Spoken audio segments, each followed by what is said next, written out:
வணக்கம். ஓம் குருவே போற்றி. Welcome to Sriyagam. இன்றைக்கி நம்ம பார்க்குற பாட்டு பார்த்திங்கன்னா சுப்பிரமணியர் ஞான கோவில். பார்த்திங்கன்னா சுப்பிரமணியர் ஞானம் 200. அதில் பார்த்திங்கன்னா 188வது பாடலிருந்து பார்த்திங்கன்னா 191 வரைக்கும் படிக்கிறோம். பார்த்திங்கன்னா இதில் சூப்பராக சொல்லியிருப்பார். முருகப்பெருமான் சிவனுக்கு பையனா அப்பனா எல்லாமே சொல்லியிருப்பார். இது நீங்கள் படிக்க புரிஞ்சுக்கலாம். இந்த நூல் படித்து புரிஞ்சவங்களுக்கு தெரியும் அவர் சிவபெருமானுடைய மகனா இல்லையா அப்படிங்கிறதுல அந்த ஞான கோவில் தெரியும். இது புரியாமல் நிறைய பேர் பார்த்திங்கன்னா ஒரே குழப்பமாக தெரிகிறாங்க. இவர் பிராமணன் இவருன்னெல்லாம் சொல்லிட்டுங்க நிறையா பைத்தியங்கள் சுற்றுது. இதில் பாருங்கள், ஃபர்ஸ்ட் லைன்லேயே அடிப்பார். வாழ்ந்திட்டேன் தெய்வ சபை குறவன் யானும் அப்படிங்கிறார். வாழ்ந்திட்டேன் தெய்வ சபை குறவன் நானும் அப்படிங்கிறார். இவர் என்னங்கிறார்? தெய்வ சபை குறவன் அப்படிங்கிறார். அவர் அவ்வளோ பெரிய பழங்குடியே சொல்கிறாரு. குறவன் யான்னு சொல்கிறார். இங்கே இவர் பிரம்மன் சுப்பிரமன் அப்படின்னா பிராமணன் அப்படின்னு அர்த்தம் அப்படின்னு சொல்கிறாங்க. வள்ளியனும் தேவிக்கு மணாளன் ஆனேன் அப்படிங்காரு. ஆனால் வள்ளிக்கு நான் புருஷன் ஆனேன் அப்படிங்காரு. தாழ்ந்திட்ட நந்திக்கு தமதியானேன். தாழ்ந்திட்ட நந்திக்கு தமதியானேன் அப்படின்னு பார்த்தீங்கன்னா அவருக்கு ஜூனியர் அப்படிங்கிறார். அதாவது நந்தியோட ஜூனியர் நான் சொல்கிறாரு. தாயான சிற்பரைக்கு பிள்ளையானேன் அப்படிங்கிறாரு. சிற்பரைங்கிற தாய் வாழை தாய்க்கு பிள்ளையானேன். ஆழ்ந்திட்ட அரணுக்கு பிள்ளையானேங்கிறார். சிவத்துக்கு பிள்ளை தெரிஞ்சுங்க. சிவனுக்கு பிள்ளைன்னு சொல்கிறார் இந்த இடத்துல. அரண்னா சிவன்கிட்ட சொல்கிறாரு. சிவனுக்கு பிள்ளைன்னா பார்த்தீங்கன்னா இது பிறந்த பிள்ளை கிடையாது. அதனால் புரிஞ்சுக்கணும். இது போகிற நூல் ஃபுல்லாக படிச்சிங்கன்னா தெரியும். சுப்பிரமணிய ஞான கோவில் நூல் ஃபுல்லாக படிச்சிங்கன்னா இதை பற்றி டீட்டெயில்ஸ் புரியும். அரணுக்கு பிள்ளைங்கிறது அந்த லெவல், அவ்வளோதான். எல்லாருக்கும் தெய்வமாய் அறிவாய் நின்றேன் அப்படிங்கிறார். எல்லாருக்கும் தெய்வமாய் அறிவாய் நின்றேன். எல்லாருக்கும் நான் தெய்வ நிலை அடைஞ்சு அறிவாய் நின்றேன். காய்த்திட்ட காலனுக்கு கர்த்தனானேன் அப்படிங்கிறார். காய்த்திட்ட காலனுக்கு கர்த்தனானேன் அப்படிங்கிறார். காலனுக்கு கர்த்தனானேன் அப்படிங்கிறார். காலனுங்கிற இந்த உடம்புல யமன் இருக்கிற கோலைன்னே வச்சுக்கலாம். யமனாக இருக்கிற கோலைக்கு கூட பார்த்திங்கன்னா நான் தான் கடவுளானேன். யமனுக்கே நான் தான் கடவுள் அப்படிங்கிறார். யமனே இவர் கீழே தான் அப்படிங்கிறார். கண்டவருக்கு மெய்ஞானம் கருதுவோமே அப்படிங்கிறார். கண்டவருக்கு மெய்ஞானம் கருதுவோமே. அப்போ இதை பார்த்தவனுக்கு மெய்ஞானம் கருதுவோமே அப்படிங்கிறார். மெய்ஞானத்தை கொடுப்பேன் அப்படிங்கிறது. கருதவே இதனாலே யானும் மைந்தா காரண சத்குருவினோட கருத்தினாலே. கருதவே இதனாலே யானும் மைந்தா காரண சத்குருவினோட கருத்தினாலே அருந்தவே மும்மூலம் கொண்டதாலே அப்படிங்கிறது. அதாவது இது கருதவே இதனாலே யானும் மைந்தா காரண சத்குருவினோட கருத்தினாலே அப்படிங்கிற. காரண சத்குருங்கிறது பார்த்தீங்கன்னா சத்குருங்கிறது இது வரைக்கும் நம்ம வெளிப்படுத்தலை, குருவும் வெளிப்படுத்தலை. அதனால் பார்த்தீங்கன்னா அது ரகசியமாக தான் வச்சுருக்கிறோம் இது வரைக்கும். அதனால் அந்த குரு தியானம்ங்கிறது குருவை குருங்கிறது உள்ளே உணர்றது அதை தெரிஞ்சுக்கிறதுக்கெல்லாம் பார்த்திங்கன்னா ஒரு ஸ்டேஜ் வரும். இது நம்ம ஆராதனத்தில் 10 வருஷமாக பண்ணுவோம். அப்போ தான் குரு உள்ளே புரியும் நம்மளுக்கு. அவங்க உணர்த்துவாங்க. இல்லைன்னு நம்ம அதை சொல்லி கொடுக்கணும். அதை சொல்கிறக்கு அனுமதி இல்லாதனால சொல்லாமல் இருக்கிறோம், அவ்வளோதான். அருந்தவே மும்மூலம் கொண்டதாலே அரணுக்கு பிள்ளை என்றும் தம்பியை தகப்பனானேன். அருந்தவே மும்மூலம் கொண்டதாலே அரணுக்கு பிள்ளை என்றும் தகப்பனானேன் அப்படிங்கிறார்.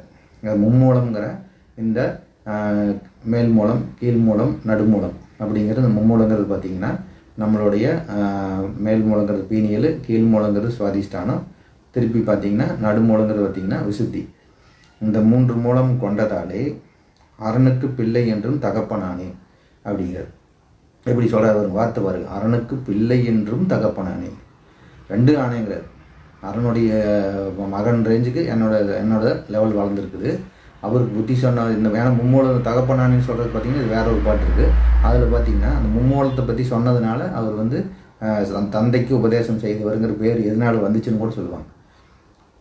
முருகருக்கு ஏன் தந்தைக்கு உபதேசம் செஞ்சார்னா சிவபெருமானுக்கு இந்த டெக்னிக் தெரியல, இந்த ப்ராக்டிஸ் தெரியாதனால இதை நான் சொல்லி கொடுத்தேன் அப்படின்னு சொல்லுவார். அப்போ இந்த மும்மூலங்கிற ப்ராக்டிஸ் முருகப்பெருமானுடைய ஸ்பெஷல் ப்ராக்டிஸ். அவர் கண்டுபிடிச்ச விஷயம் இது, அவருடைய சயின்ஸு. இதை சொல்லி கொடுத்தனால அவருக்கு தந்தைக்கு உபதேசம் செஞ்சவர் அப்படின்னு நம்ம புராணத்தில் கதை வச்சுக்குவாங்க. இது அர்த்தம். அப்போ தகப்பனானேன் அப்படிங்கிற சிவனுக்கே ஐடியா சொன்னனால தகப்பனானேன்.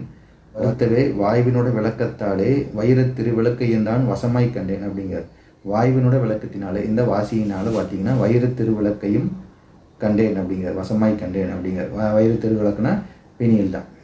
பீனியலுடைய வெளிச்சம்தான் பார்த்தீங்கன்னா வைரத்திரு விளக்கு. திருந்தவே திரிபுரையின் கிருபையாலே தீயான அக்னியில் சேர்ந்திட்டேனே.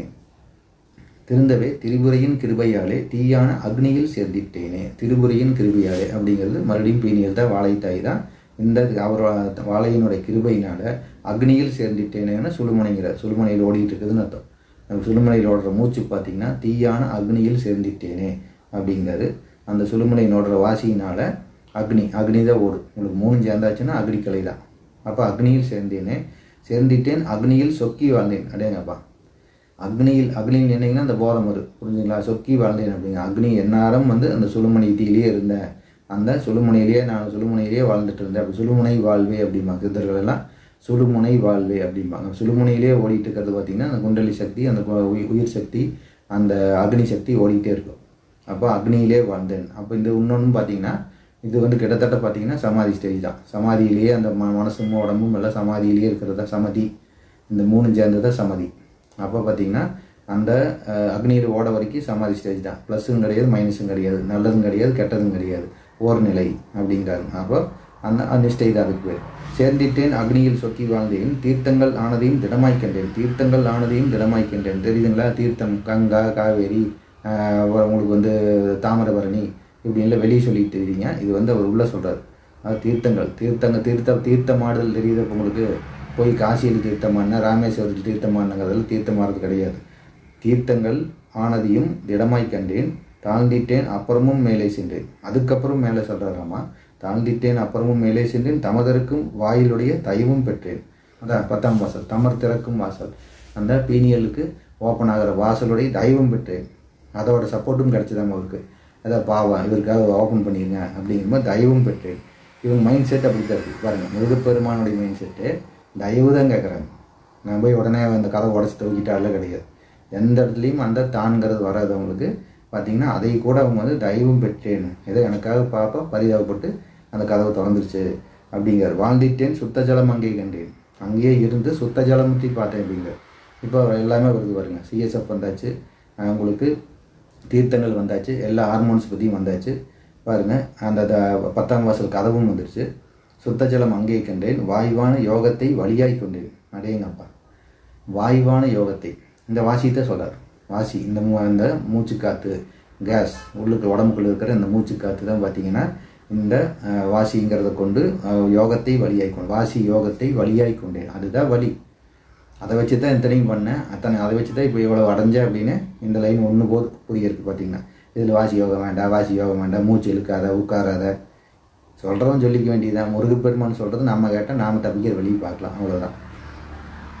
பாருங்க, ஆழ்ந்திட்ட அண்ட சுடர் அழகு தன்னை ஆறாலும் சொல்லறிது ஐயா பாரே. ஆழ்ந்திட்ட அண்ட சுடர் அழகு, அண்டத்துடைய சுடர் அழகு. இப்போ நீங்கள் பார்க்குறீங்களா, கூகுள் இமேஜஸில் போட்டிங்கன்னா, அந்த யூனிவர்சல் இமேஜஸ் போட்டிங்கன்னா, இப்போ நம்ம டெலஸ்கோப்ஸ் எல்லாம் எடுத்து கொடுக்குறது பார்த்தீங்களா, அந்த கலர்ஸு பார்த்திங்கன்னா பக்கத்து பிளானட்டு, கேலக்ஸி, ஸ்டார்ஸோடைய கலர்ஸ் அப்படி கண்கொள்ளா காட்சியாக இருக்க கலர்ஸ் வெளியே சுடர் அழகு தான் இருக்கும். அது ஃபுல்லாக கேஸ் தான், தீ தான். அந்த கலர்ஸ் ஃபுல்லாகவே கேஸும் தீயும் தான், கெமிக்கல்ஸ் தான். அப்போ அதை ஒரு சொல்கிறார் பாருங்க, உள்ளே சொல்கிறார், வெளியே சொல்ல. இப்போ நாம் சொல்கிறது உங்களுக்கு புரிஞ்சுக்கிறதுக்காக வெளியே கேலக்ஸி ஃபோட்டோ சொல்லிட்டு இருக்கிறோம், உள்ளே என்ன இருக்குங்கிறது பாருங்க. அண்ட சுடர் அழகு தன்னை ஆறாலும் சொல்லறிது ஐயா பாரே. யாருனாலும் சொல்ல முடியாது, அவ்வளவு அழகு அண்ட சுடரோட அழகு அப்படிங்கிறார். அப்போ அவர் அந்த அனுபவிச்சு சொல்கிறார். ஆழ்ந்திட்ட அண்ட சுடர் அழகு தன்னை யாராலும் சொல்லறிது ஐயா பாரே அப்படிங்கிறார். சொல்லவே முடியாத, அதாவது அந்த கண்கொள்ள காட்சி, அப்படி ஒரு கலரு, அப்படி ஒரு பிரைட்னஸ்ஸு, அத்தனை விதமான வாயுக்கள் நிறைந்து. அதனால் வெளியவே பாருங்கள், அந்த கூகுள் இமேஜஸில் போய் பார்த்து பாருங்கள். அந்த ஹபிள் டெலஸ்கோப்பில் எடுத்துருக்குது பார்த்தீங்கன்னா, அதாவது நம்ம இன்னும் முக்கியமான விஷயம் என்ன, நம்ம கேலக்ஸி இது வரைக்கும் எடுத்ததில்லை. நம்ம கேலக்ஸி இது வரைக்கும் எந்த டெலஸ்கோப்பும் ஃபோட்டோ எடுக்கல. நம்ம ஒரு குத்துமதி பார்த்தா இப்படி இருக்கும்னு வரைஞ்சிட்ருக்காங்க. இது வரைக்கும் நம்ம கேலக்ஸியோட ஃபோட்டோஸ் கிடையாது, ரியல் இமேஜஸ் கிடையாது. ஆனால் பக்கத்தில் ஆண்ட்ரோமேடா, இந்த மாதிரி பக்கத்து கேலக்ஸி இதெல்லாம் பார்த்திங்கன்னா மற்ற நட்சத்திரங்கள் அதெல்லாம் என்ன கலர்ஸ் இருக்குது, அதை வச்சு நம்மளுக்கு இப்படி தான் இருக்கும்னு நம்மளுக்கு இப்போ போட்டிருக்கிறதுல மில்கி வேங்கிறது நம்மளுடைய கற்பனை தான், நம்மளுடைய ஒரு ஐடியா மட்டும்தான் இப்படி இருக்குது அப்படி. அதனால் பாருங்கள், ஒரு சாதாரண 4 லைன் 5 லைனில் இவ்வளோ விஷயம் கொடுக்குறாரு. அப்போ இதில் பாருங்கள், இதில் நம்ம சிவனுக்கு நான் மகனுமானேன் தந்தையுமானேன்னு சொல்கிறதுல காரணம் இதுதான். அவர் சிவனுடைய லெவல் ஒன்று, அந்த லெவலுக்கு நான் மகனுமானேன், அவருக்கு சொல்லி கொடுக்கறதுனால நான் தந்தையுமானேன் அப்படிங்கிறார். இதில் நிறைய பாட்டு இருக்குது. ஆனால் சுப்பிரமணிய ஞானம் படிக்காமல் முருகனை பற்றி பேசுகிறதே வேஸ்ட்டு. அதை படித்து புரிஞ்சுக்கணும். சும்மா புக்கை வாங்கி வச்சுட்டு ஓரமாக படுத்து தூங்கக்கூடாது. ஆனால் அப்படி ஈஸியாக புரியிற புக்கு இது கிடையாது.